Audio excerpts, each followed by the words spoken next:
Hello, I'm Bourke Wildbank, and here's my studio. So I've been doing photorealism for so many years that when I reached that plateau, well, let's say we call that confidence, I reached that plateau where I should try maybe something in our imagination. So I started exploring some surrealism, things that are not manifest, and making them into reality. So that background was really helpful in visualizing and creating something, novel, completely novel, that you don't see in everyday reality. And I have fun doing that. I was like about 5 years old. I didn't have that vocabulary, maybe only like 20 words. If I wanted something and I wanted to communicate, that was really like an obstacle for me. So I would use gestures, pointing, and whenever I cannot, I would draw pictures.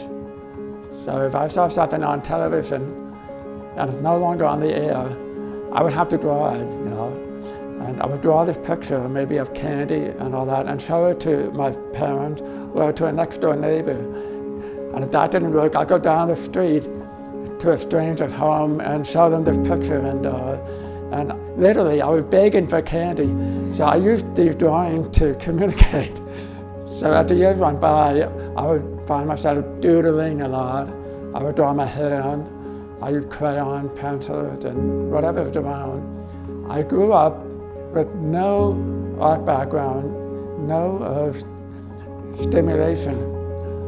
As the years went by, I would expand toward like pastels and charcoal. And down the road, there was a new store, a paint store, and I would look and see they had art material. So I started buying these with my allowance. When I was 8 years old, my parents had a piano, and they thought maybe I should take piano lessons. And I was playing by sight, like reading the notes on the music sheet. The teacher called my parents and suggested that I do something else, like maybe art, something that I can do. I would never be a musician. And I'm tone deaf, and I'm not just tone deaf, but I'm deaf, to be able to transfer to an art environment where I can draw. And so I took classes every week after school, maybe one day a week, under like an artist, a local artist. I learned pastel, watercolor. But most of it is done on your own. You do pretty much what you want. They don't teach you how to paint. You're just given the material, and you're in a setting where you're encouraged to create. And I like that. And it wasn't too hard to figure out. So some of it may have a natural ability to pick up and try something and get better at it and improve over the years with practice. In high school, when they found out that I could draw, they asked me to do some portrait for let's say, of a teacher or someone, a student who had passed on. I would be doing these pastels, and they put them in the yearbook.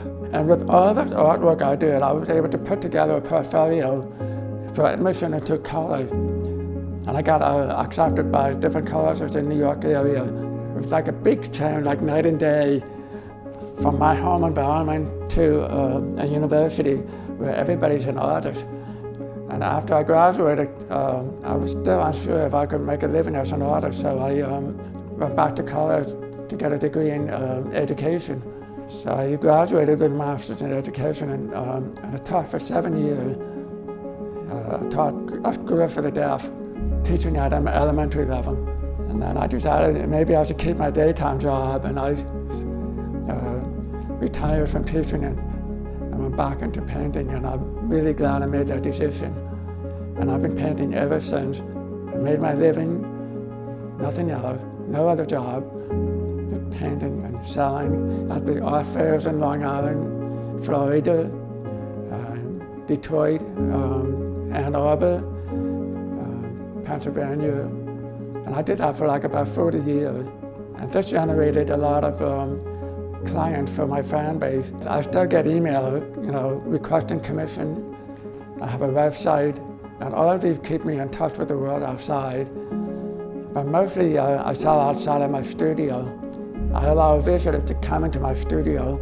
We we sit down, we talk, and we discuss what they need for their home. I encourage my client to send me photographs of their decor, Photoshop, and put painting on the wall to help them decide what would be the right painting for their home. And that worked very well for me.